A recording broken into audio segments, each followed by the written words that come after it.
Madada bambumye kadi. Nibagimumma. Adi Latif Sebagala musajja mugondeevu. Latif amaze emyaka 2 aga. Si ono yali MP. Yali MP Kawempe. North. Atuvudde kuwe MP atoyagala bwa meya. Kyalo mulaba abantu balina okuyiga okuwummula. Kati Latif senga akola ki? Family nno yawo bagagga. Waliwo onna muno monna. Ne kati atwagaza ki? Latif Sebagala. Atwagaza ki? Agala kuweereza abantu be tamala tabaweza bulungi mu parliament kati agala baweereze mu ku district level. Ajje tumwe obwa imam. Era asigala aweereza. Latif Sebagala muwechi? Obwa imam asigala taweereza. Do you think buli afunye kadi agenda kubanga wangula akalulu? Kitugenda kati okulwanako. Mulabenga buli afunye kadi. Kati awo struggle yaffe weeri kati. Elias Lukwago yavudde ku kya president. Akomawo ku bwa road mayor. Kampala egamba ki? Tugenda kumukuba. Abafi. Abafi. Lukwago negwe Shalom. Mbaya achievement emu ya Lukwago. Akabidde mu kamera. Lawyer Dr. Besije. Ogwo mulimo ba achievement. Achievement. Okwera wewe umuntu naye achievement. Yes. Shalom. Kubanta mtambivu chafuna lawyer afuna pleader. Ugenda kunsotingisa. Nyamba. Elias Lukwago yavudde ku kya president. Akomawo ku bwa road mayor. Babisene bali mwezo engineer. Ani Mustafa according to you? Kati Lukwago Kampala. Kati no Lukwago yasinze okweyambula kweno incident ya gundi. Nakivubo. I agree with you. Lukwago yayokeza Nakivubo. Nakivubo twamulese twagala nkula na tetwagala ebyo tukoye. I'm sure. Hoja ngawo manyi Katonda akyusa ebintu. Nze ensi Lukwago zatambudde sigenda zitambula. Ne atubulye yensi atwere ku kifaananyi ng'omwala guli awo gwasami. Abantu bekutte mu nneke nga ekigambo era ekiri nneke. Kakati awo embeera yabadde awo nze nadde ngisuubira. Inagamba twalina awo ne ganti nogundi agenda kuwangula. Among. Twatuula. Nze I predicted nindaba embeera. Kadaga ensonga yonna gy'ayimirirako. Yabadde ayimirirako bamuddiza ekifo kya Seeke nti yazzaawo ekisanja. Okimanyi? Age limit, yajjawo age limit. Yajjawo age limit. Naye nga age limit yali contract. Kuba teyakigirawo bwereere. Kadaga bamutasobola okujjawo age limit? Yes. Abantu bangi bo balowooza mu ddagala lyaffe ery'obutonde okuva edda abantu bakozesanga nkola ya kizaala ggumba. Mu India omuti guno gukozesebwa nnyo nga enkola eya family planning. Ate era naffe ku Biva Organic bangi batera okutubuuza teminayo nakyo family planning. Ku Biva Organic tugukozesa omuntu tujja ne tumulagirira bulungi bw'asobola okugukozesa ate enkozesa yaagwo nnyangu oil ono ayamba nnyo okukola ng'enkola ey'ekizaala ggumba ate nga yeesigika omuntu etajja kuleeta side effect. Era gwe omukyala ayina mugamba nkozeseza enkola endala ate ne zintiisa ni muti ono mulungi nnyo okukola nga birth control method ate eri reliable kubanga properties ze tezina bwe za affectinga reproductive system ate mbofu nebizimba atozibikira enseke ate akuyamba n'okukelenzinga woyagala okuddiramu okuconcevinga tekikutwalya na budde kuba kikola boss ku basajja n'abakyala okusobola okukola nga spermicide. Kati gwe munaffe abadde teekateeka babadde ayagala okuba n'enkola yonna munakyo therapies osobola okukozesa ebintu ebibwa. The views and opinions expressed on this channel are those of the individual contributors and do not necessarily reflect the official policy or position of Shalom 256. Any content provided by our contributors is of their own opinion and is intended for informational and entertainment purposes only. We encourage viewers to conduct their own research and consult with qualified professionals before making any decisions based on the information presented on this channel. Kochekola Mustafa abula jiggala. Nze TikTok mu munsalire. Bali bamanyi ngense batya. Nze TikTok. Mustafa bya TikTok ngonyaka abantu 370 n'ogwetu wato jiggalawo. Kati nze ku live mbe n'abantu. Mukwano, Jebbi. Sikuja jo jazinte era tuzitekeyo. Nze TikTok. Eyo ku live ko nalema. Mustafa. Tutaka screenshot zina kubyekiro. Tewanda byekiro. Tewanda byekiro. Tenna bakukakoya. Sa comment nze ngeri mwana mwaba. Anamba meka? Mwaba. Ana? Mustafa. Kati nabadde wa. Kuleba ochafuna abantu ana. ngati ngajijjako ngambago bati bagenda nga ne Jaden senga Mustafa TikTok live kwa account ye anti ulira ngambago bako tebagenda ne Mustafa gankoyi Mustafa lwaki wagwa nnyo sio abantu ababera ku TikTok kuva sawa 3 bannanga batulaba ku Shalom 256 Mustafa ade ku TikTok live kuva sawa 3 jako wamma paka saa mwendo ogwekiro nga ndaka abantu 3 namba 2 ngene kasikuja Mustafa oswali jebbi tugasite kabanya ngina ko nazibingira zikuwozinjukiza Mustafa manyembu enseno yakukowa dda nze sibera ku TikTok sawa 3 bambi wifi yange eteera sawa 6 Mustafa nabaddeko nze siba ku jebbi abaddeko ntambi yabaddeko anti agamba ntinawale ku TikTok nze abadde ku live yo nega anko TikTok onge kutuga sawa 3 nega live onge kutuga ekyo kyali saa 8 ogwekiro sawa 3 siba ku TikTok nze nze TikTok njibako saa 6 obera mu mwani na mulondo saa 6 kazi wo mulungi n'abantu nga bakowa nga tebakyakula ba Mustafa ku TikTok ekola ki nze so live yango girawa tebaka abantu 3 kwambuka gendo teko nze mukama anyambye nakubya screenshot era nga Mustafa ajja kwegaana mwe mwegaanira jebbi ojja zite jebbi sizo tezo ziteekayo ensera ya Mustafa ati Mustafa mufere mulabbayi mukulupya mukumpanya ajja ziteekayo abantu balabe. Welcome to Shalom 256 is happening with Tugamba kaswe kigambo is happening menya oli ku Shalom 256. Don't forget to subscribe watanaba ategwa subscribing kindly akaje kola wagula notification bell kaseko turn it on so that obera ofuna each and every notification that every time we upload bagamba Shalom live Shalom kachakoze bwati Shalom ataddeyo akanda bokusose nze Shalom Haddad Kawesi yes Stambulanze ka mbirwa mukaga ambane munange Mustafa bu Kenya social critic awogera ku nsonga nga bwe ziri eziri mu kitundu kyo wowanga ali awosula ne wobeera mama Mustafa ngolabi olanga ne lwingitoni mu simu anti yo saha Mustafa kola nnyo nno ya saha tetuganye mutaka lwingitoni mu simu ya saha tetuganye naye nedda gwe wabe wajiramu obude Mustafa otajja ko ne data anzija ko bude obandekeko data woyi wange tavaako omulabi waguze freaky weekend ebyo bye bitya bikola bitya ebyo Mustafa aguze freaky weekend yakola atya ebintu amanti sibitya wala janjocha namwenyweredde era ubane gwe toyinza kuwona gwe mulwadde dagina ya samtwadde nga akulisayo ntambi batwadde buli mbula kalebo buli omu ng'agiina nemugaka kozi munya mugagga aguze agoba gwe tagaana tuso omwegulira naye gasobola takawo embeera ng'olina okumunywa adde oli mulwadde Stambulanze ka n'abasponsa bange njanga ashimobera ku set nywa ku lwendo lw'amazzi Bebatawadde organic and natural health products biva esangibwa omengo Dr. Gamba emmere eddagala kuba ku namba esimu 0752 60 24 27 biva ejjanjabisa butonda na allergy sinuses pressure bagasala omugejjo abakyala bazibikira enseke guno omwezi gwadde gwa munyanga mwezi gw'abakyala mwebale kuwagira biva mugendeeyo babenga abajja na rusas mwezi gumu oboteredde biva esangibwa omengo bwe masengere bwe vudde n'oboti ku ngalabi za kabaka on your right watch ezimba bo kirengere kiriko biva organic natural green cafe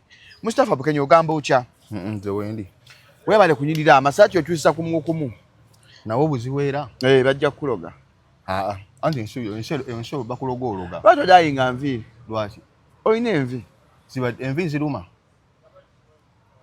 kati olaba abantu balina biwalaata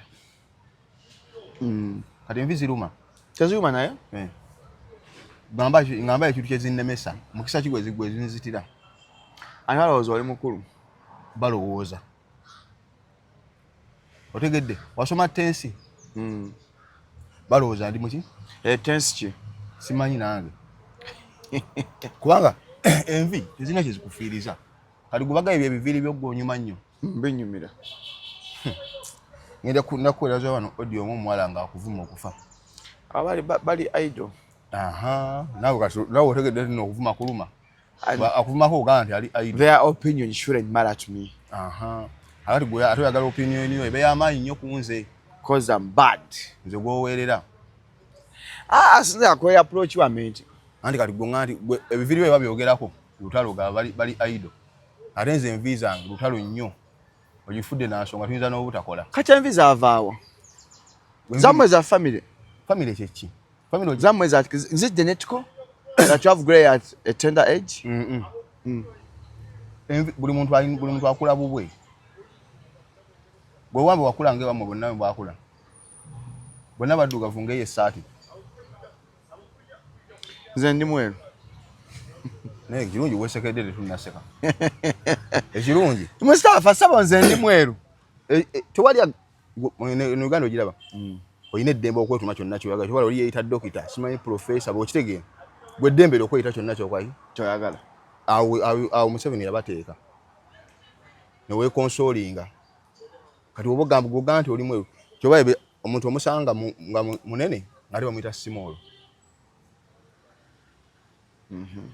kati eddembe okwetuma kyonna kyoyagala mu Uganda wano oba yagadde kweyita Shalom Biviiri nga kyekyo kyoyagala okumpita waba kyoyagadde tekijja kwa sagala okisetinge mu bantu anti gwe kyoyagala okweyita kyoba okola sikyagadde anti gwe butayagala tekigaana mulala kwagala gwe eddembe obutakyagala kulikayo mu Dax vibes asaagenze lwaki kyagenze mu Dax Dax namulabidde wano ku ssimu wajja kutanyuka TV yawula asanyuka n'essimu saka wana Afro Mobile app byonna bimanyi tolina kyonnyonnyola sigwe wansomesa wajja ku TikTok live ya Darius Krypton nze nsalawo wendabira ne wesitakola byonna bimanyi bikola lwatu wazze mu Dax vibes saa teyabaddewo kozi saa gemanyi go gegakola gatya saa bwe bulamu bwo bwolowooza awo naasinika Mustafa saa watali Mustafa taliwo olaba oti sooka oseke tukole tunula eri bakulabe yes so Mustafa tazze mu kivulu kya Dax vibes simply because King Sir was not around King Sir gemanyi go gwe kitaminge wonna nga bw'oyagala wekikunyumirira naye walabye amaanyi go new generation kati kalkula ekintu kimu obiweni wakula tasobola kubeera wantu abantu ne batajjawo mpozi nga laddu yeekubyewo sooka okijjeko Bobi Wine njatuddewo ku muyimbi anti ono omuyimbi w'amaanyi naye ge Bobi Wine n'abeera awantu ne wataba abantu mpozi nga laddu emaze kukubawo sooka ojje ku Bobi Wine okise ku muyimbi ate omuyimbi abadde kiteyayimbye olabye amaanyi ga new generation amaanyi gabadde ge Dax wadde omudawutingi tikesi zaseringa awo tunga ekivu tekinnatuuka n'abakawo ku TikTok ye ng'agamba tikesi ziweddewo kati okene kaki ani akeneka ugwe kanya omuntu wasirika ate abakoze anti gwe omugolo otya agaaso dansi lisendibwe nti you explaining yourself anti bw'ogira otya agaaso bwe nkola ntya osirika bane Mustafa a good interview should be a good listener anti nze mpuliriza anti nze manyi gundi twasoma gundi facial interpretation nze mankola wange okeneka naye nze gambi kyenkugamba kyekituufu nze mbijja ku akawunti ye yagamba tikesi zikoze ziweddewo zaserinze awo kati tuyagala kuwakanya nanyini kivulu gwabadde otamidde n'otutamira tomanyi nabigenda mu maaso yagamba tikesi zaseringa nezikola ki nezigwawo oinaga wangulidde ntamira ku show etobulwa bakugulira mikisa mwina abantu abanywa omwenge gw'obwerere baba n'emikisa buli bbala asanga mwamumanyi abanywa omwenge gw'obwerere muninga mu abanyi b'enjaga ate bamwemanyi baba n'emboozi kati mwamanyira omwenge kati gurupu yammwe bantambi bakasuku temwamanyira omwenge ogw'obwerere mwayiga mugagga kati kyamu tosobola kugenda mu bbaano oba nga totegedde ku kigambo mugagga osobola nze mugagga oyo muwe era mba nkyogedde era obaako gw'osongako awo abimala mbwe mugagga kanze Mustafa nze ndikulava gye kyagulira omwenge mugugula wa wano mu Uganda tali mwenge osobola kwegulira naye ng'ogugula ddi kagube gwa ssente mmeka anti weerizavinga n'ogira omugaggawo mugaggaze kwese tulina ebirubi kati embuzi zange zalwadde zikadde zikolola embuzi zange kufa kale katonda one katonda yakuwa ebizibu ebyekisiru mu nsi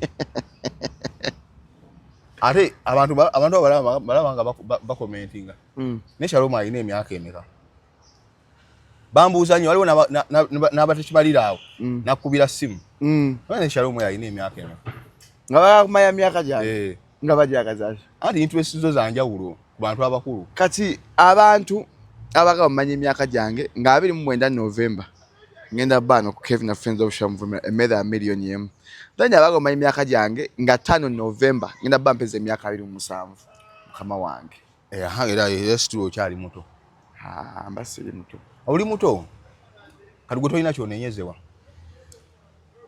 kubanga a fool at 40 is a fool forever tunaweza ano cyalina emyaka gyo 13 nga tonenyezebwa but there are those who change even after like being fools but they adjust at 40 after 40 a fool at 40 is a fool forever omanyi omuntu kwasta we myaka kyovala buvuka no babusaba babuza ku myaka aga asatu embadde mukola ebyo kito ne musukka kati gwe weze myaka asatu n'obanga okyakabira embuzi yo anga tumanya nayo nga tubako ngalwache embuzi zange zikolola baba baziwereza ddagala ganda zikolola agamba kimu baziroze embuzi zange baziroze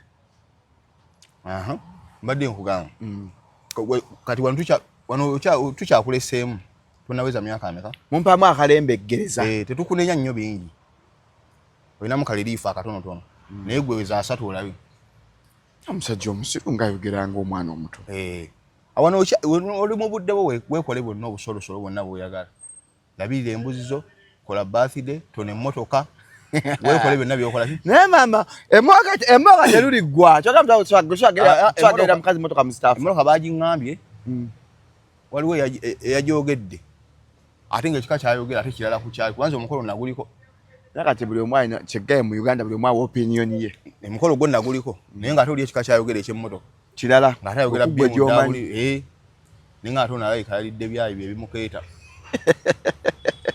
naye nga Mustafa soka yebaza abantu azze mu shwa Dax vibes abantu bo bale kujja Dax bamuwa I was very happy nabyo omwana omuto new generation n'abantu babadde happy bambi ababadde mu show abantu babadde happy nnyo nayo wali president alina omukyala we abantu tebo zonna za sellings out Dax agende yedigidire kutikita mukyala we nga yali ku mulyango balabya business mukyala Dax yali ku mulyango VIP yaguliko omuntu yenna naye bw'otayagaliza baba obwa musiru Jacinta abamu basussa mbusussa ne bakwata opportunities ezandibadde ez'abaana naye waliwo opportunity nga kituufu kyo ya mu family nga era otagiwa muntu wo nafuna tujja kwewuunya kati wokola event ng'eyo abantu abo ne bata involved akyate kyewuunyisa abantu njagala okubaza Dax olwa security teri gwe babyeko wadde akasimu security yabadde very tight but polite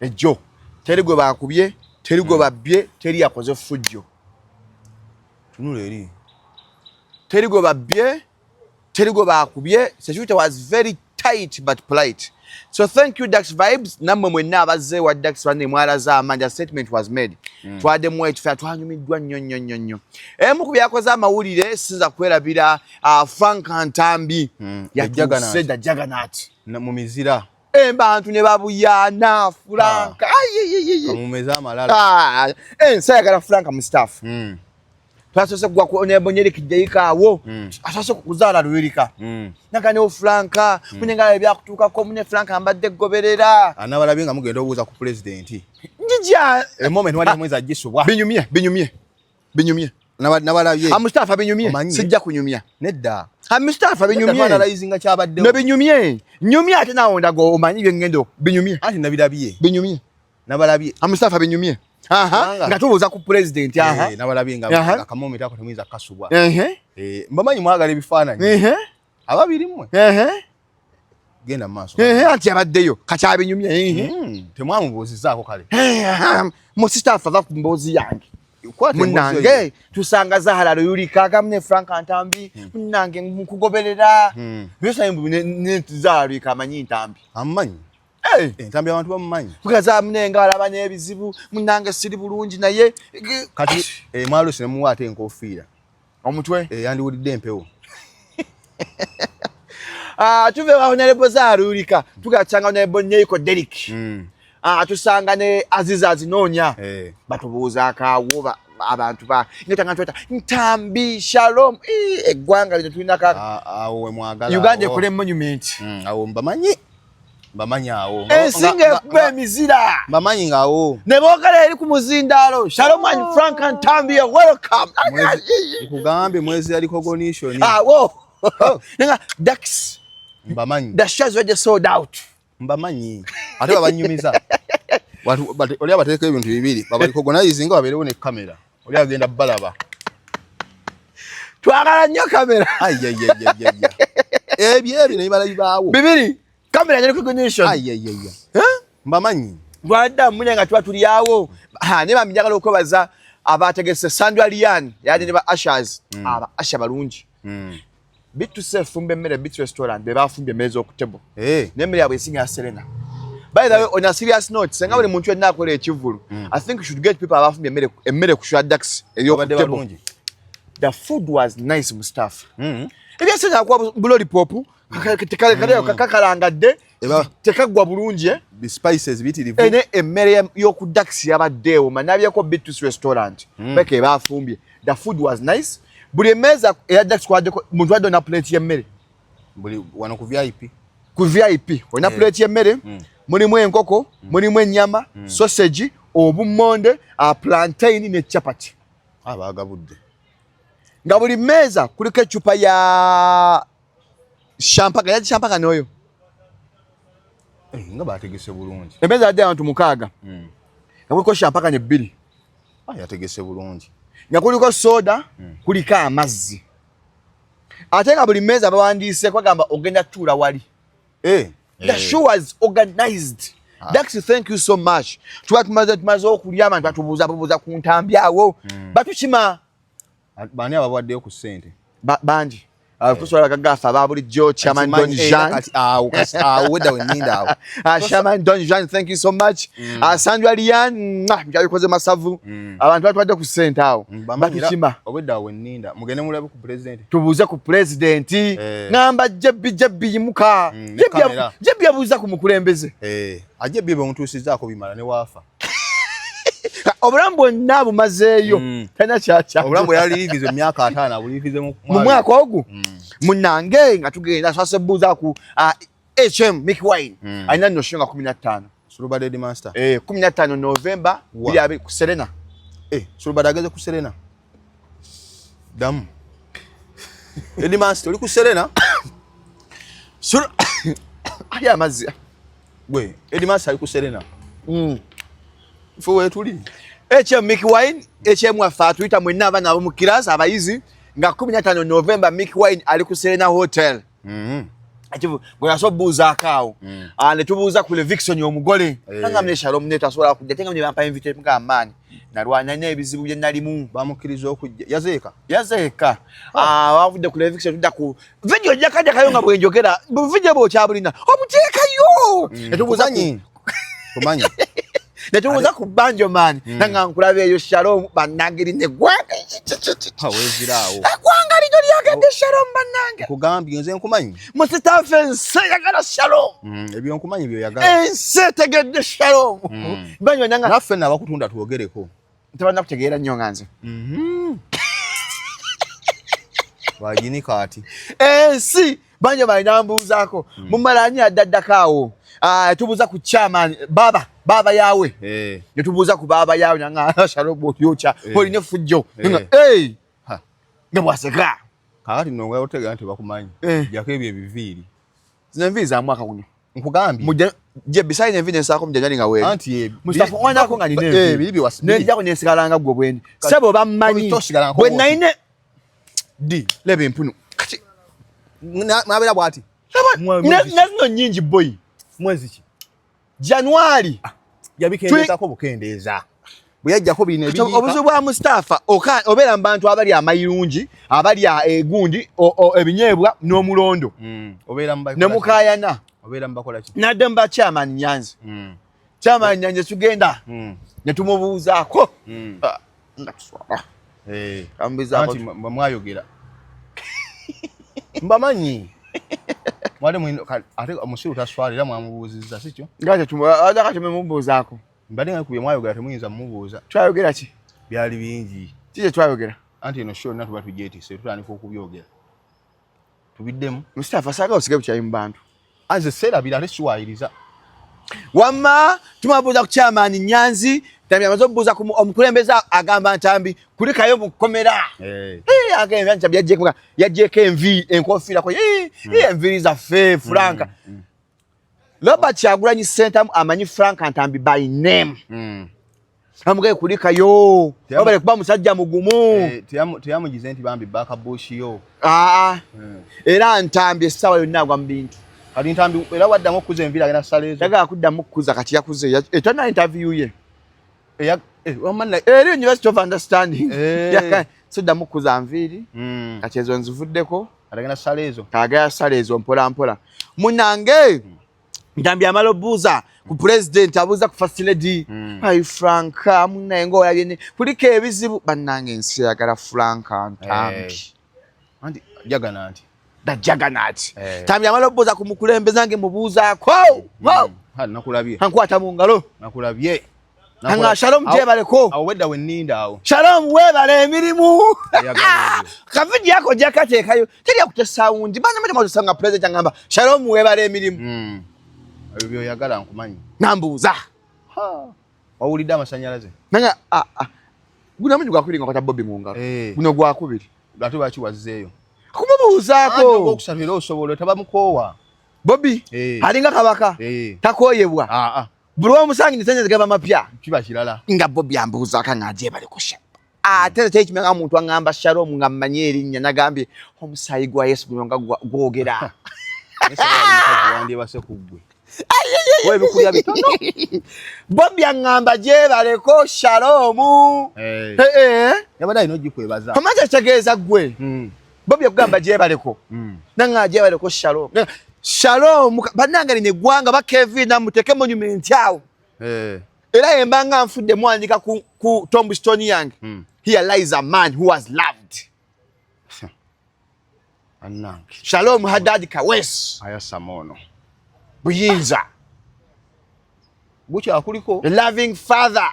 Kiri kitya tata. Tubulire. A patriot. Mr. Lover. Sinatoka wa Bobby nonjali ku Bobby. Kiri kitya. Mbosi njagala njive ku ntene. Yes. Gebbi kiri kitya. Munange. Bobby ngangamba Shalom je baleko. Ngaba nange. Mirimbagiraba. Mirimbagiraba. Bw'okyo omanya tukolye tukuwanise. Ntonna mpanikako. Tukuwanise. Nza kuwanise. Munange. Amala okumbuuzaako Bobby. Mbuuza ku Babi Tungo. Angamba Shalom, how are you? Katono we malire. Katono musamu gaye musimu mugwe fireworks.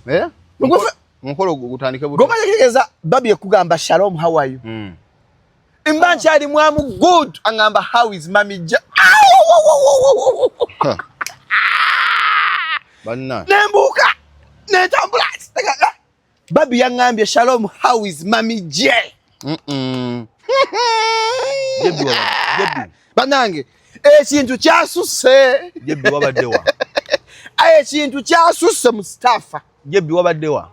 Babi nyangamba how is Mami J? Ntunze Mami J mu nsene. Kana alinga Jebi ne wakutuka. Tena kyabandyansi. Kati ogundi. Okirabye okwagala mukazi wo mu lwatu mu kiyamba. It pays off. Kati njagala kulaba gwene lokadi ya Namiro ne wajede ne ali wani singo kutambula. Mukyala wange wa maani nawe. Asinga lokadi ya Namiro. Nze mukyala wange nenteka butesi ku post kati bannayuganda basima family yange. Postinga postinze Mami Jo Jaden. Nesa ku hashtag yonna. Video nekuba. Abo bannayuganda bakiza family yange era mbebaza. Mwebale kwagala Daka Wesis na Winza family. Babi nangamba how is Mami J? Ngabani. Ne Mami J bamumanyi mu state house. Bamumanyi. Bamutunze nga bwe tukutunze. Bitukutuusizzaako birabye. Negwa kantu kanse. Nyamanya kati ne Solomon amanyi. Ne Shalom ono. Ane kawe. Ndozola amanya g'ensonga Shalom. Kawe konjera ebigambo. Kyote wayi. How are you Shalom? How is Mami J? Kyote wayi bizana lekiri. Bannange. Chances. Paka wazze ngulu. Anchari njya kumazi bwetwamaze tubuza ku ne tubuza ku owetibwa Alex Waiswa mufumbiro namulaye nga akuba dance nangamba yabale kwa mukazi mmotoka sasobola kujja ne walaga obusajja awo no sirikawo haga nansa nanga jango Motoka naliwo. Nga Shalom webale kuba musajja. Motoka. Webale kuba mukazi mmotoka. Motoka naliwo yo. Nengambe enseera ebintu bino. Bakulaba. Kachano kati kamaanyi sebo. Si kachano. Gamba chano. Anti wera ku YouTube weba bikule yo bayikula n'endala. Wadoga atako kale niki. Era bo place ngangu gula endala nakako bakola ki? Bakagula. Kalisa bakonja ulojo katenderezaako. Chano yange nungi n'abantu banga banjagala na Shalom Nation. Bana bali eyo. Anti segende kachano ko kakoze ki? Tukatadda atu tujakatwadiza. Kazi wanga wansanga nyagumu kanana. Kali mu meka. Kuminya. Awansanga nyagumu kanana sebo. Gumuka ngogujewa. I remember our first interview, Mustafa. Ngogujewa. Mustafa, our first interview was at First Hotel, Amafina. I had 18k subscribers. I still remember them. Kali ku 6k. Mustafa nza kugamba gwali gumu kanana. Toloza moya kyonga seke kyama. Kali ku bannanki. Yate tukayana kalina record studio kakebera. Nze kyeganze nini chano. Kale tukagaseeko baba tukola bubi. Nokola yagadde luonyize nokola. Banye kuliko obulwadde Mustafa. Tugenda kutereera kati. Bebakuba byebikuluma byebakuba. Byebikuluma. Muno mu lubuto. Bakulinya. Naye kati lwate bakubamba. Ebyo n'abantu babiganye ebyokumanyira. Naye olinemba nganze nina envi. Andi kye ngamba abantu babikoze eki? Babiganye bajja kwegugunga. Abantu. Nze nkubuulira. Towamanyi kibayina? Bani? Abantu. Njabbalanga kumenya bilisa hotel. Baganye okungamba nti. Banyanga tolanga kivula mu akisazaamu. Basaposa babula. Basoboza basobola kubula. Oyina yani? Nyina gundi. Balina muno mu simu. Nyina n'omukazi yangambye nkutwale bannange Shalom. Ewa. Ennamasuba. Agatulange ki? Bannange yangambye omukazi akwagala nnyo. Abasajja baagala okwongera ku size. Anensonga z'omu kisenge Shalom oil wali. 0705271973. Changi wa kisasa okuda village mall wa Tango Doi. Utupange sawa. Shalom oil wali. Abakyala baagala bless family ng'amabeere gagezo gakendeza mu size. Abagala osala obunene mujje ku 0705271973. Mustafa. Wali akakayimba ebiwoobe. Ebiwoobe. Emiranga gyabadde ku Nup. Ate ffe kye twagala. Shalom ekimanyi waliwo n'abakyusize da profile pictures. Ng'abadde Bob Wine. Kati bamugjeyo president. Ngani? Ibu. Gundi. Madada. Sibitoka. Yajeyo mukulembeze. Yamugjeyo. Naye kati Nupu kyabakoze. Bakwate wasoma kali waliwo akatabo kana akoluganda kebayita Kikonyogo. Sijja kwewaayiro. Kakati mwalimu omusajja bamuyita gundi Tomusange. Ngambega. Kati Bobi Wine kyabakoze ne Nupu. Buli kisa abadde ayagala obwagazi kali nga tayagala Nupu. Anti basingo. Toyinza kuŋŋamba Madada tayagala Nupu ayagala kadi. Anti yeta nina kyeyakoze kiraga nti nkugamba Madada yeta nina kyeyakoze kiraga nti nno ki tanaba kureactinga Madada. Yali active post yawandiise David Lewis Lubongo ya n'amaanyi agideleting. Naye nga twatupedda screenshot. Naye ye gundi ekyaliko ekifaananyi ky'omukulu bezi kyakola kikyaliko. Naye kati waliwo abaabijjeeyo. Sibitoka agiye profile picture president. Yavudde yawanuseeyo dda. Njagala tumenye mbano. Agundi yafulumye Jolisa list eyo yafulumye. Twajayo sanga munanange tandise ofuluma. Dr. Bitone lwaki bamumye kadi. Anti kati obuzibu bwa kadi buli webuti. Shalom, you might be good at mobilizing. Nenga you're not good at leadership. I agree with you. Kakati ate kadi tugenda kukolera ku bantu kuba buli muntu gwe bamye kadi oba buli muntu yafunye alina abawagizi be. Okitegeera? Golooza lwaki gwe wolowooza nti kubanga ogenda mu race. I'm sure nti babadde basuubira bw'ogenda mu race nga togirimu wekka. Osuubira okuwangula okola ki? Okuwangulwa. Lwaki olowooza nti we yabadde alina kuwangula? Madaada bamumye kadi nibagimumma. Haji Latif Ssebaggala musajja mugondeevu amaze emyaka 2 aga. Si ono yali MP. Yali MP w'Kawempe North. Ate ovudde ku MP atoyagala bwa mmeeya. Kyalo mulaba abantu balina okuyiga okuwummula. Kati Latif senga akola ki? Family nno yaabo bagagga. Waliwo wonna muno monna. Ne kati atwagaza ki? Latif Ssebaggala atwagaza ki? Agala kuweereza abantu be tabaweereza bulungi mu parliament kati agala baweereze ku district level. Ajje tumwe obwa imaamu. Era asigala aweereza. Latif Ssebaggala muweeki? Obwa imaamu asigala taweereza. Kyalo mutolindanga abantu kuswaza. Bantu batenga okyali mwensa. Abaganda balina kye bayita ensa. Werekere mwaka akatono. Bingi byetuleka. N'okyerekereza. Nogandi ekyo kankireke. Kankireke. Kati oba ovudde bwemupi wummula. Bagenda kukwanya ekitiibwa awo. N'oba bandi baddawo ku nnupu nga y'omu ku beebuuzaako. Olwo experience ye. Myaka 2 gamaze mu parliament. Yaliko nga yakulira okwazina mu parliament awo ekitegera. Yakulira MP abasiraamu mu parliament. Abadde ku bukiiko kiiko awo bungi mu parliament. Mustafa musajja agala kuweereza. Banange obuweereza babufuula ki? Kati bagijiza Salunjo gy'oweddembe. Emmanuel abeere Salunjo gy'akoze. Salunjo kuva mu DP ng'akola. Yali wa DP? Naye simumanyi. Salunjo yali wa DP. Kuva mu DP ng'akola. Salunjo gye Latif awummule. Yasobola kwagala kujja kuba road mayor Kampala. Ate awo waali wanene nnyo. Latifu. Nga Muganda yaliko mayor, Muganda yaliko road mayor, Muganda Haji Ssebaggala. Bigwa. Kyalo abali abanene mu kiina kimye kinasibe banene kati. Bakyaliwo. Abalwana batwatere embuntu kafuna boti. Gwe wamwe wakulira. Edduka lye mwagula nkonga lya amaanyi ne kati erimu eri amaanyi. Neri kyaliwo eri akanyankole. Mpola weeriri. Supermarket zeno likyaliwo. Ne kati wogenda kati oyinza okugaa nti yogerako. In existence waali. Bati mpola. Kati kitegeeza bamwebuuzako ekintu kino yali awo yaddawa. Kati babuuza ku Haji Latif Ssebaggala. Kati babuuzaako naye kakati kadi tugiwaani. Bayithayo kyandibadde. Kwanza he commands respect. Kasenga atulanya kakiiko ka Haji Latif Ssebaggala. Tugiwaani. Gindu beera ku disciplinary committee yawo. Ekwasa empisa. Osikala ng'olina respect. Abantu nga bakuwa ekitiibwa. Okitegeera. Baba ndo manyi okukulembera kyegemaanya omuntu osokwera nga tokulembedde muno abasajja abali ab'amaanyi nga tebakulembedde nako ba Desmond tutubani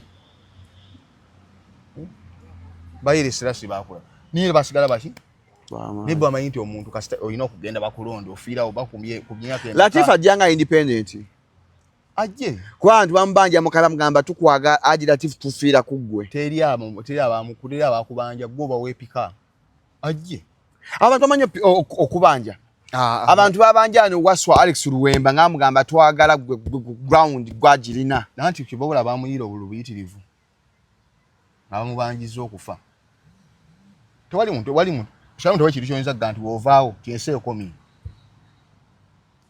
masajja wa Mandela tobanga bawomerwa ensi kyana kimu ni yafaira respect Latif yafuga emyaka aga kati oba okyayagala kiddala obusiramu bugamba omuntu matira ko dunia gimatire lwaki bakuswaza oba bakoze kagenderere ng'omukadde akugaba muswaze byonna bibaamu toswako olwokuba ayogerako yalumba kyamaani Nyanzi njagala Mustafa I want to look at these things in different perspective. I want to perceive these things differently Mustafa. Yes auntie nze kasite ekintu kijjamu omuntu okula mu buyinza Shalom sisobola kusaidinga naawe oba alina ensonga oba talina kasite ekintu kijjamu omuntu okulwa mu omusajja ava n'agaa kyamaani Nyanzi yasalawo yagala osalawo kwani afuna kadi bwabanga ensonga yamumisiza kadi Latif Ssebaggala. Do you also consider that?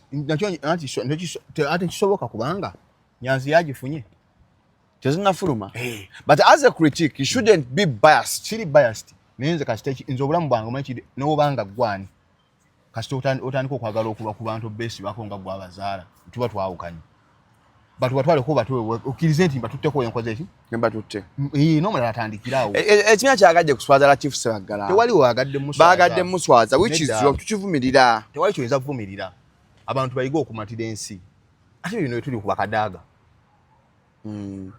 omuntu matirako obadde mupya emyaka emeka asatu ate kati oyagala kugwa mmeeya wummulamuko kola ku birala balina amasomero abo bera bote mukyanga bakuze kuwulira abo tebawulira ku bukiiko bwa elders Uganda Elders Forum bote babuulirangako babumanyi Latif si elder ate ki kyali omuntu miti mingi oyinza okugatta ku ggwanga lyo nga teweesimbye obingi nnyo ate ng'olina respect ennene nnyo naye buli lwatukaga musajja oyo musajja yafuga n'atuleka naye gwe nti weesibe ku bantu paka ebaliko wantu tugenze novooca ku bwMP nodda ate ku bwa meeya anti omulugube omululu butakuta obwo ensi giveeko ofugako kyofuze obadde ku MP omuntu MP emyaka 10 oba tokyalina kyobanja bantu byokoze bwebonsobola obisobodde watosobodde watokoze iwagirayo omulala ako naye tukunyumyeko ekyo tiwaleeta shalom n'omubakinga ye n'omusitula bolegase baagala eriwa baagala nje tugenda kati kubeera awo gundi ku TikTok nga buli omu akubaye era nga abaana bali kuggwe era abaana kati anti bali ku TikTok sajja akolanga live nga yekubira enduulu banwanyisa era kati tebagimuwadde anti naye yeerwanyisa kasitolemu okumanya nti n'abantu bakoowa baveeko neggwanga tewali ali owuninga Latif Ssebaggala omwa magezi abeera awo basajja tubawa ekitiibwa babeera alina kujjanga independent tatawaana kujja bw'anajjanga independent n'awangula kati ffenna weetuli tubeetinge ng'akajjawo ate omwana akulemye okuzaala ng'olina omukazi munju ate ng'ogenda mumuzaako ono gw'oleeta jjo olumu mu mwaka oba n'olina emikisa abantu mbayigiriza okuwummula tubuulirira abantu agira kiisa nnumye talina byakuluma awerya Felista anti byonna ebbanja bye bakoze kyalo mu muntu awummula kati kankubuuzeeko Sempanji yafugawo Sempanji yani Kefa Sempanji yaliko oba MP omulundi gumu pewa ono weemukono yawereranga abaana badde okusigwa ayimbako naye yakola birthday y'emyaka 72 yafuna abaana oba ebirabo byali mu millioni zimeka alina abaana basukka 10 baatutte ebweru nga bonna bayise mu mikono gye omusinga legase kati madde okusiya muyimba myaka emeka Kefa yani Kefa Sempanji wali is approaching 80 Dr. Bitone bamumye kadi Sauda Madada yes kati nabo tugenda bakolera gundi ya Madada kikonwa Madada si kikonwa kubanga yitajjangako naye kati Madada weakness abakulembeze bali abagaba kadi baleetinga abantu abo the leadership skills. Don't you think Madada ekyamusudde Zorango's yalimu eza Zahara Ruli Kaneshami Malende beyaraga side yet she was also a candidate anti yes nabli contributing nti akwati akachiko kana vayo tukashimayo bakana vayo kutulwa statement lwacho nono twakoze eki tutwamuwadde but kati fena buli omale opinion ye kituloza kya misiza buli omuki card baso okwanga bakulabanga one Sauda mukambwe nnyo Sauda Madada kati baso okulanga tulina mu leadership skills okitegere ate kasito omuntu amawulire gano galaba kati nze bonna abantu abo balabo nabo esimbye bonna nali njogeddeko nabo bonna bakwano bano lwaki olowooza sibito kati bamwadde kali nga ground abadde agirina lwaki olowooza nti yalina akatabo akalimu ebizibu by'emakindi anti naawe era olyose n'oseka Shalom akalulu kano kali disappointinga nnyo nagambako wanudde so mpe nkuba ekifaanyi nina bye nawandiisa mpako esimu nagambako wanudde nti akalulu bayinza nokukakubira mu nju omumu basobola okukola ki akalulu mu nnyumba omumu wennyini bakakuwanguliramu ngobagoba kati ate ffe bwotagenda kugoba bwotaliisa ogenda tukola ki lwaki oba ogaana okumpa akalulu ng'oli mu nnyumba yange kadi si tebadde ate kati wetugenda obbalabira kyenagenze sigenda kugira sigenda kunoonya enolutu sigenda kunoonya kalulu ngenda concentrating nga kulowalinga buno buli ejja independent gwe ngenda okukuba ng'avudde mu kibiina lwakivudde kasita awanika nti ajja independent bayinza obba abantu bamusiima nga ekimaze kyamunye nga bantu bamutegeera anti wogamba twali tubadde wetu nga tebannabagaba kaadi fena tuliwo ku kozi yaki ya kibiina nze kadi nagisabyewo siri mu nuupu kati obanga daloliroyo lwakumma kadi lwaitudde mabegawo ntubaakinga ono gwewadde kadi senga bakumma kadi de mabegawo ono omubaakinge osaba okujja independent nafe tugenda kukufiirako buli alina okujja independent nga bamumye kadi mugenda mukuba muteke wansi yetasiki yange ogenda kufunamu ki mu ekyo ekyokusuula abalala anti nze ndi ku kozi ya kibiina nze kasooba ku kibiina ekisazeewo mba nkutadde ate ngenda kufunamu mu kiwulira bwobuzamu omusajja omukulu omusiru baggayo ekibiina gwe kiwa kadi gwe tukola ki kati bwe wakansala wetaaga abantu bemyaka 3 kwana ati mwabaganye ate bali myaka 2 mwetali basibitooka anti nibo balina ensonga zaabwe webuuze abadde agala ennyo ekibiina kye kyamugisiza kati profile pic yagijja ebigambo byakayogera byokka obwogezi sibitooka obunene.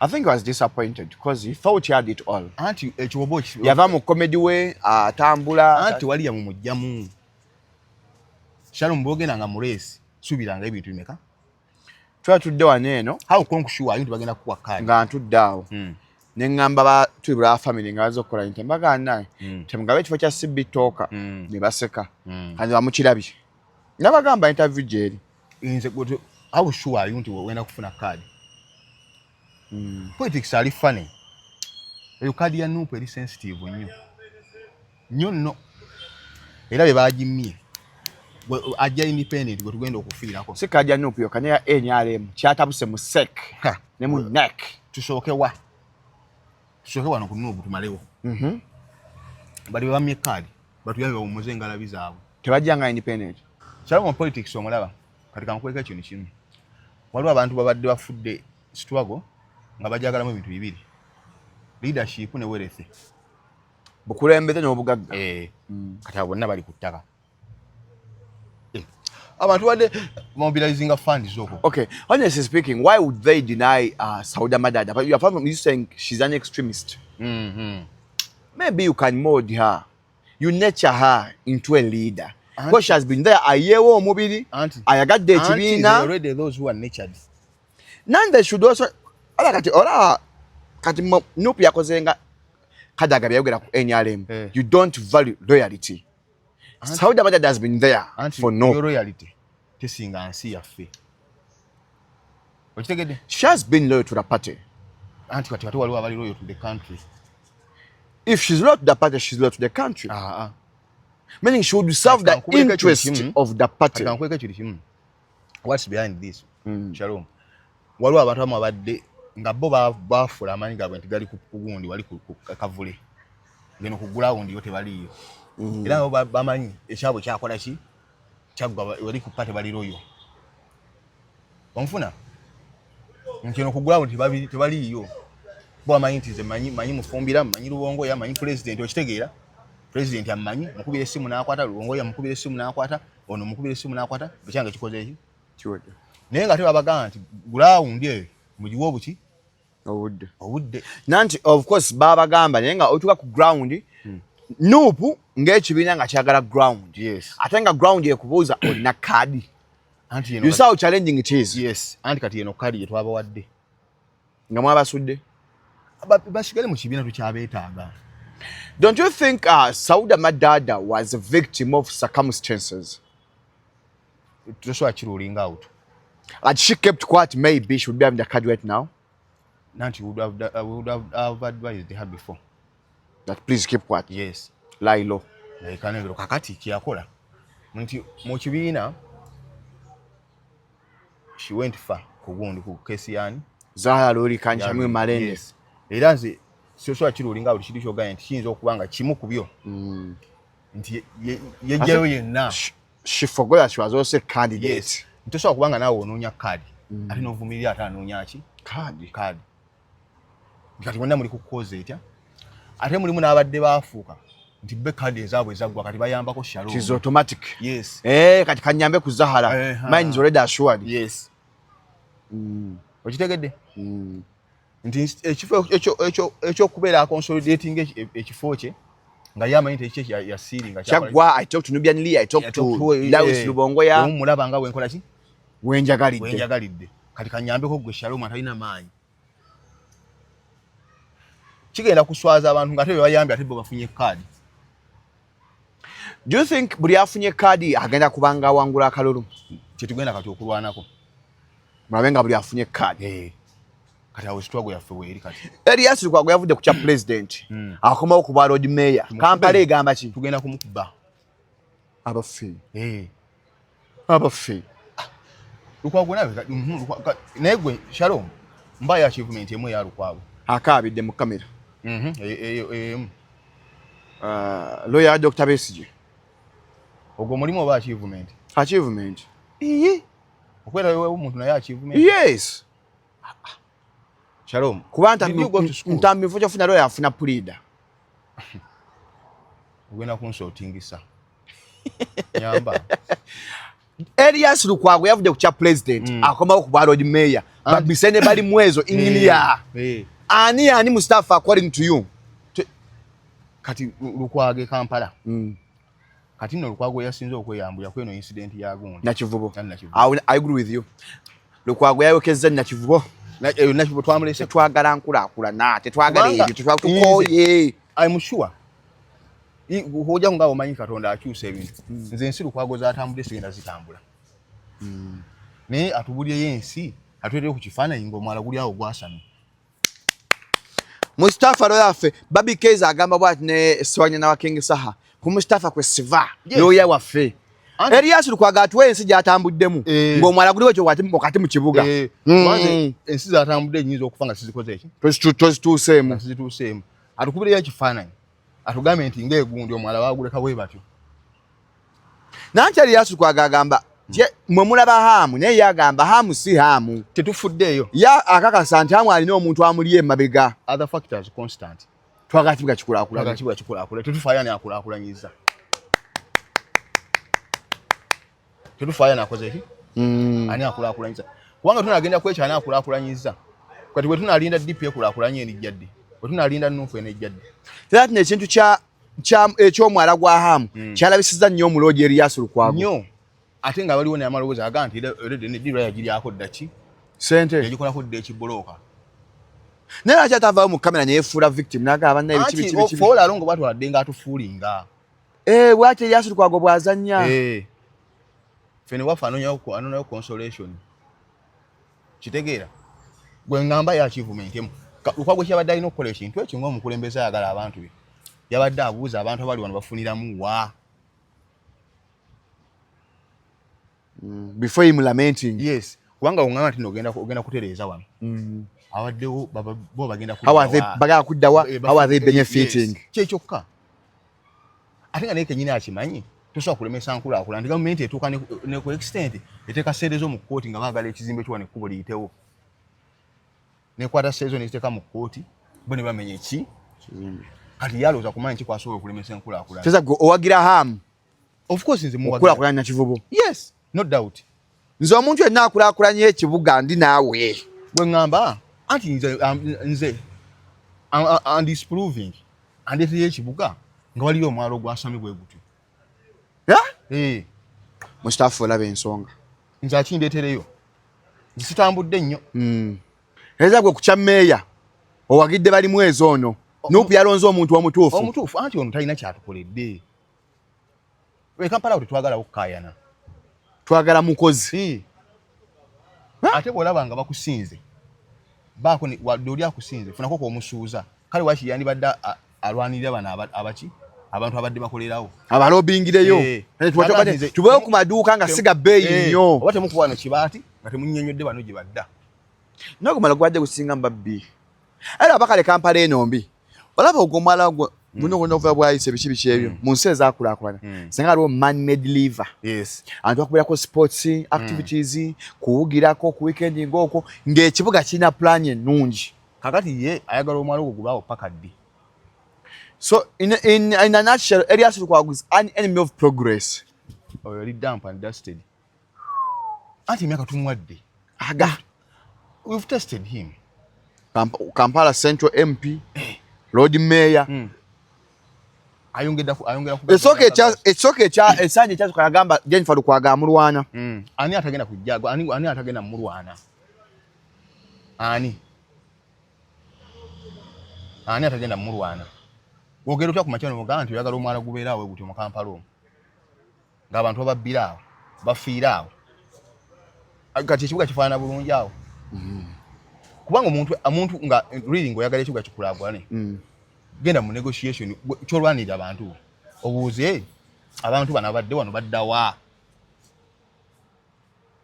Shalom ekyokugoba ewosi kyekikulu bakyoddawa. Don't you think Elias Lukwago has an upper hand since him being an incumbent and him being a Muslim? Doesn't it give him a muzikiti? Ekibuga muzikiti? Bernard. Ekibuga muzikiti? Nedda. Otumukwatiddwa ekisa gwe ensonga zonna zoowa tumuwadde obudde gwe kankubuulire bwe yajja munobanga omulwana kiki yali akkiriziganyiza nakyo ate ngira bimala ne bibaawo kubanga ye mu nsonga zonna zaleeta ali kulwana alwana hamu talwana project Elias Lukwago talwana project ya hamu alwana hamu ng'omuntu. It's a personal grudge. Yes. Kati project ekukoze eki atubulye wa walabo omwalo ogwasami bwe gutyo Nairobi, Amsterdam, Dubai, buwa nga omwala gufaana bwe gutyo mu kibuga ntitula ku mmeeza ogambe nti yes tukiriza kale omwala musinza amaanyi mugenda gukola ki bana abantu abaddewo abantu bange bo baddawa how are they going to benefit mu project eno ekyo kyandi baddajjiramu engoye kati singa yeyambulira ku ekyo temukuba kibaati nga temumaze kukumbulira abantu bange gye bakola ki gye badda ate yakayana temukuba temuteekawo kibaati bw'ozosobola okulwana enkulaakulana mu kibuga ogedde agamba used and dumped n'enjukire kyadde mu NRM Central Executive Committee ne NEC abantu beekutte mu NEC nga ekigambo era ekiri NEC kakati awo embeera eyabadde awo nze nadde ngisuubira inagamba twalinawe negamba nti nogundi agenda kuwangula among twatuulaawo nze I predicted nindaba embeera Kadaga ensonga yonna gy'ayimirirako gyabadde ayimirirako bamuddiza ekifo kya Seeke nti yazzaawo ekisanja okimanyi age limit yajjawo age limit naye nga age limit yali contract kuba teyakigirawo bwereere Kadaga abantu asobola okugyawo age limit yes yali contract. Now is she paying for her sins?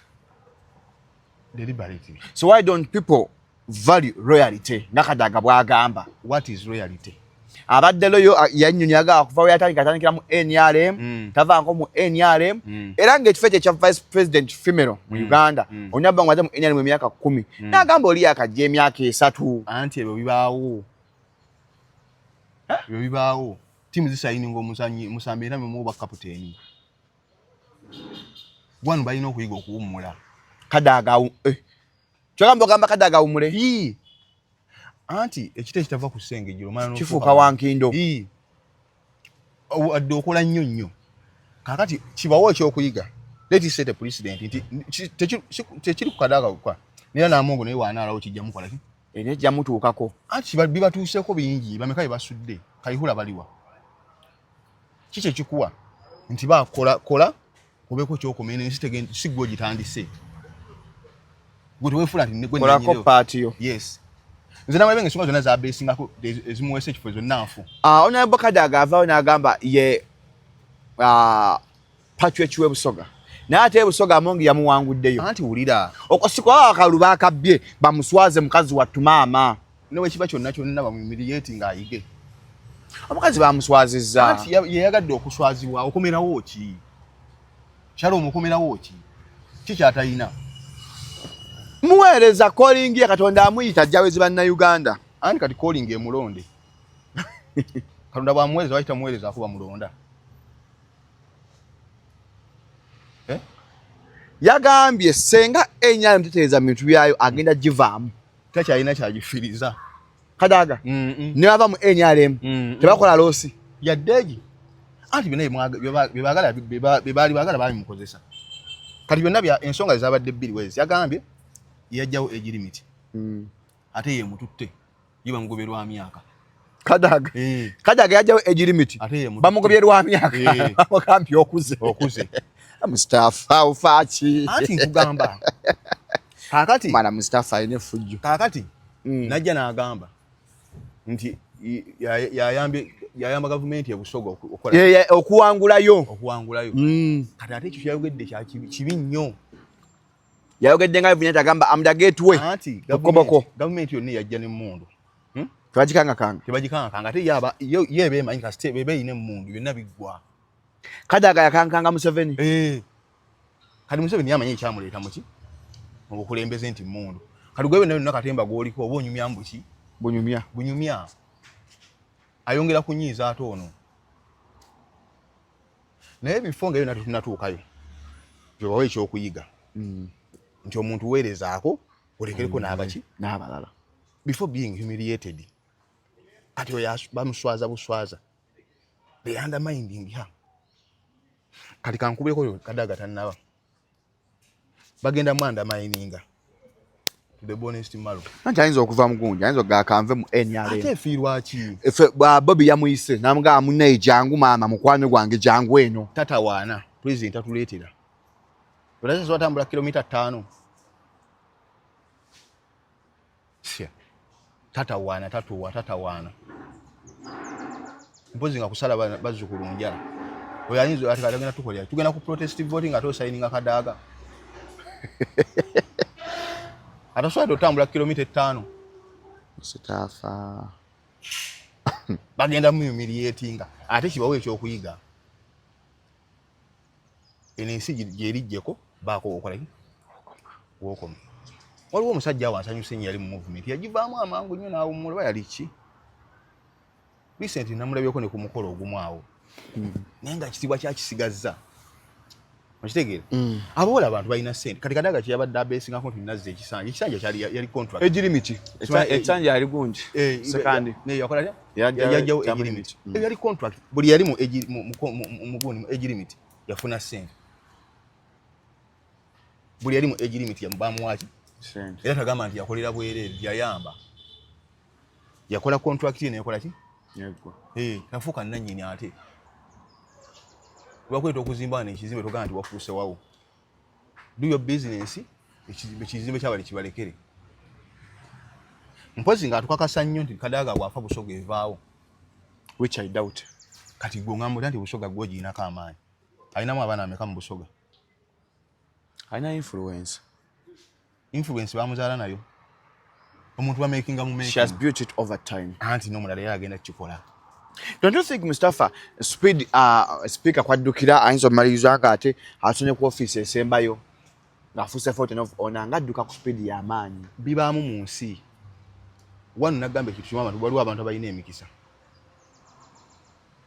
okitegeera ate Shalom abantu bonna bayita mu gundi path zanjawulo wadde destination oluusi ebeereemu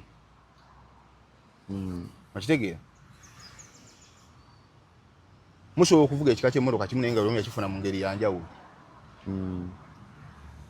okitegedde kati ebyo kati Kadaga ebbanga lyaweereza ministries mmeka zaabaddemu ye nga abadde tebamugiraako yakoonwako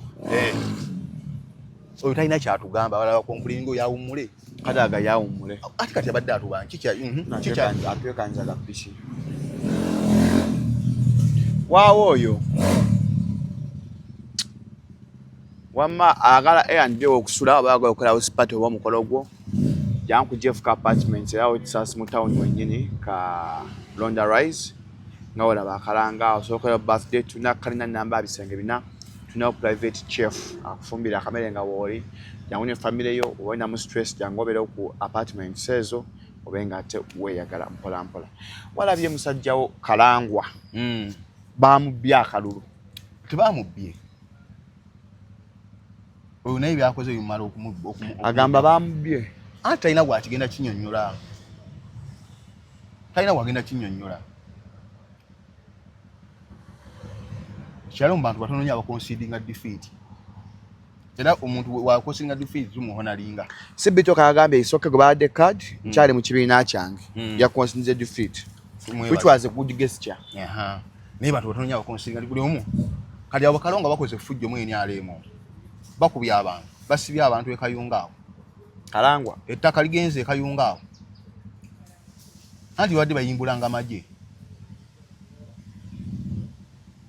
naye dunia ya Mungu eno ogirabye esobola okutaaninga bweti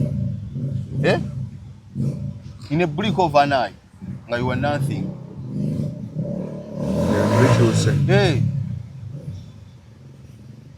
Kaona bwatu byakola ensi nani alibagamba okulonda kuno kwa NRM kwaddemu sente nyingi abantu baspenze billioni kwaddemu ogulira abalonzi kwaddemu register muli bitabo byaba fake voters abataliyo anti kalangwa bwe yali awangula Nantaba bye yakaba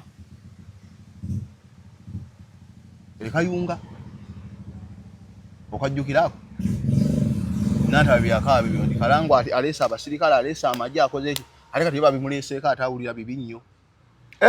Kalangwa yakaba nti bannange Nantaba yakaba nga gabane Kalangwa alesa abasirikale akoze atya buli kimu akikoze abasibye abantu abalonzi bange abasibye alesa awazino kali ate kali atugamba ki no mwami ono naye kajoga bujozi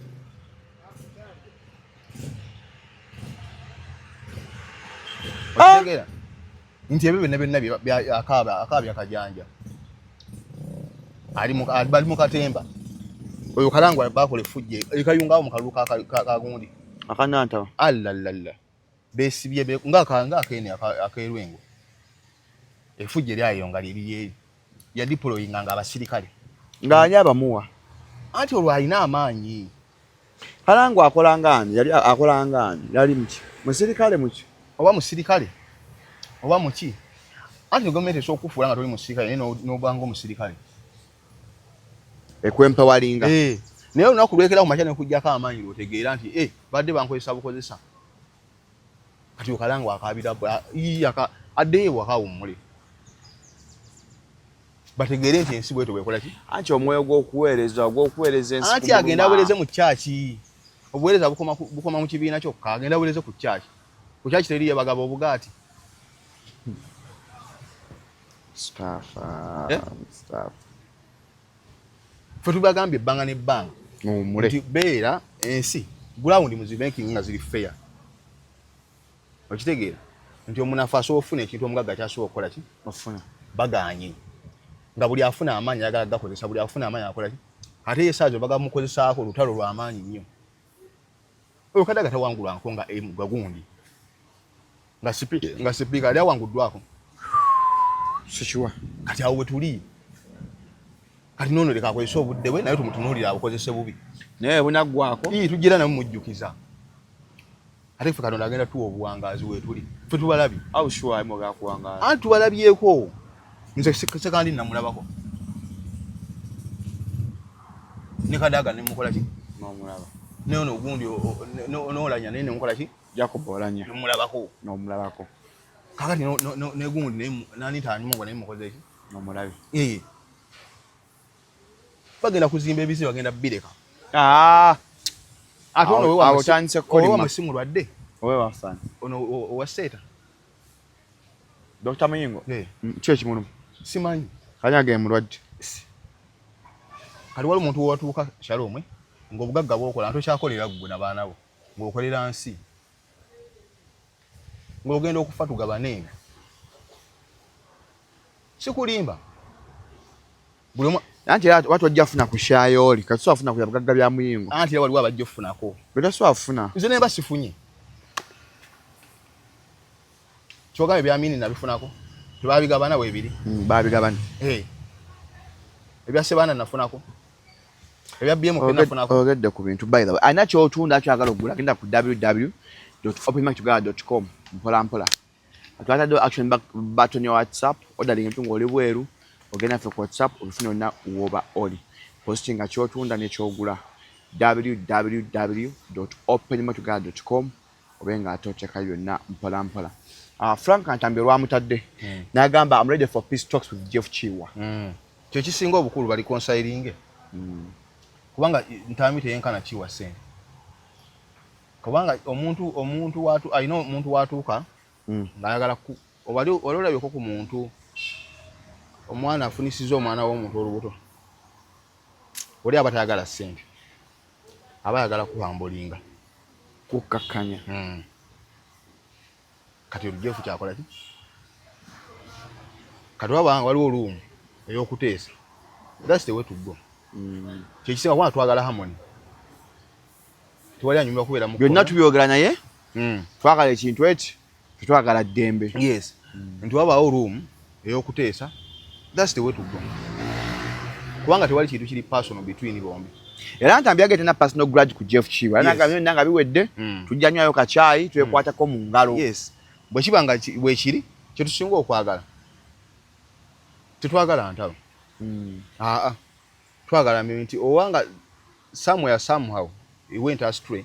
Yes, bakikole ki?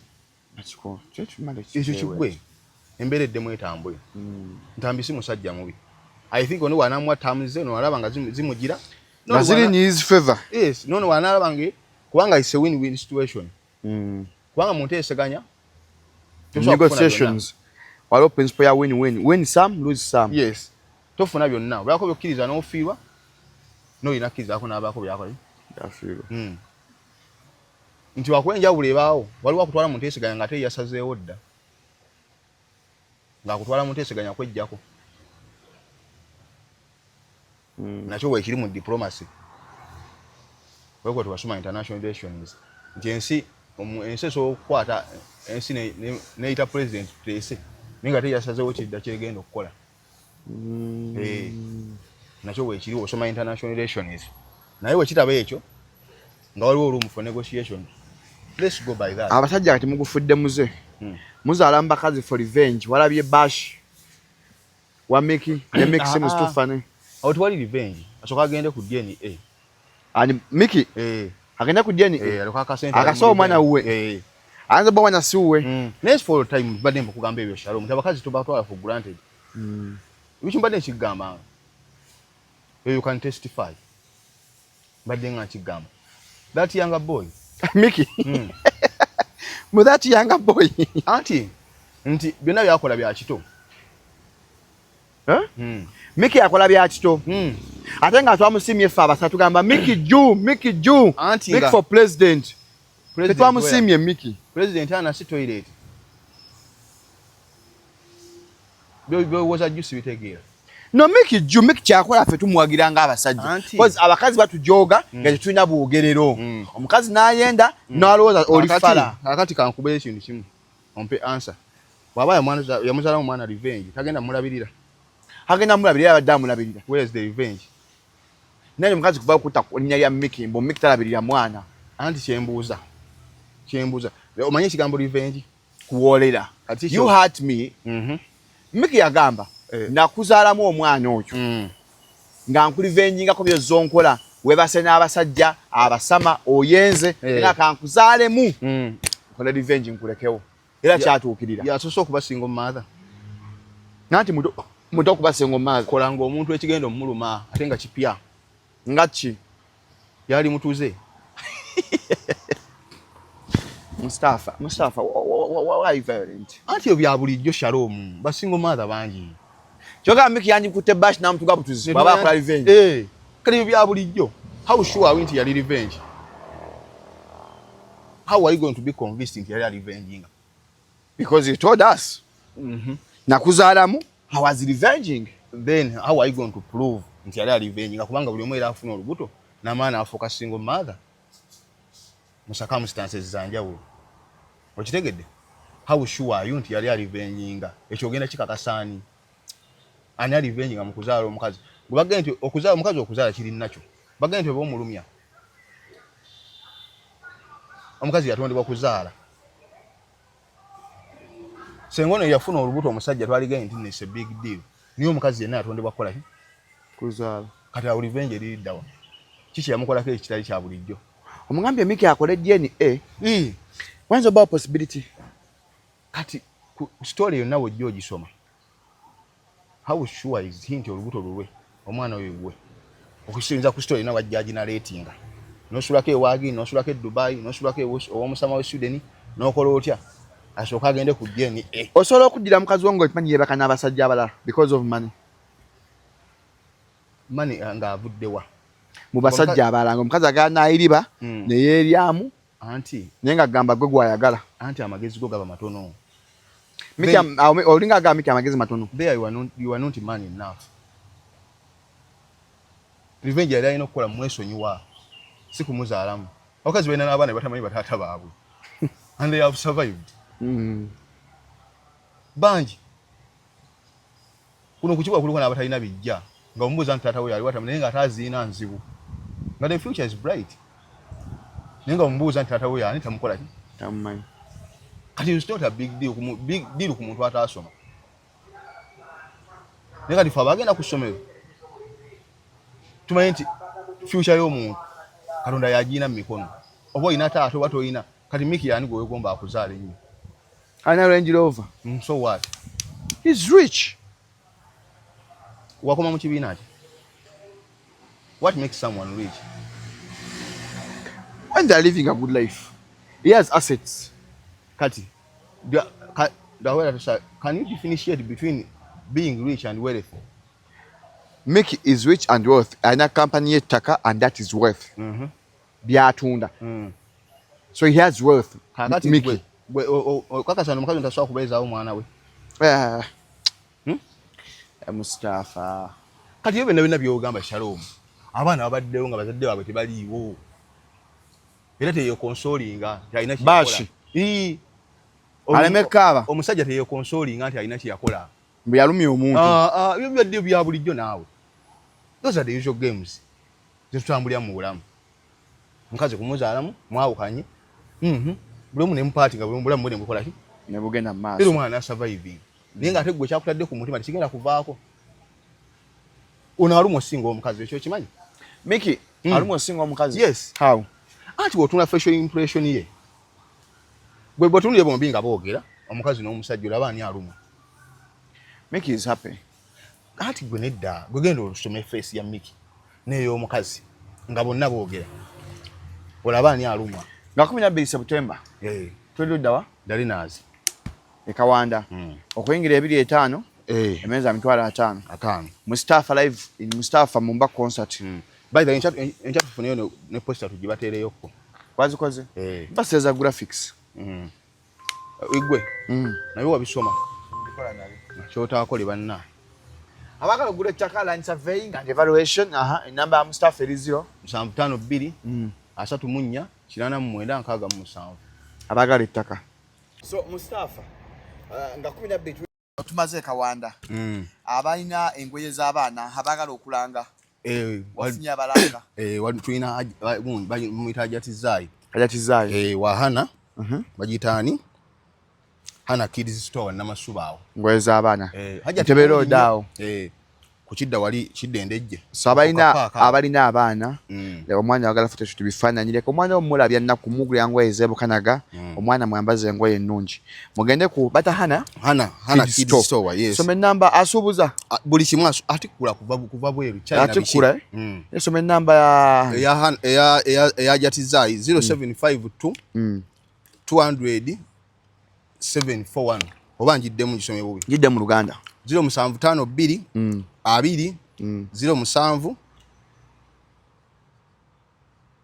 nsomye ntya kajidde mu Luzungu leka nsome abakala ogula engoye z'abaana obugoye omalayo bulungi mujje Namasuba ku Hana Kids Store enamba 0702 200 741 oba 0702 20 0741 ye Hana Kids Store Namasuba ogenda ogula engoye bulungi nnyo mulembe nnyo kyekyo sibe bulungi mweraba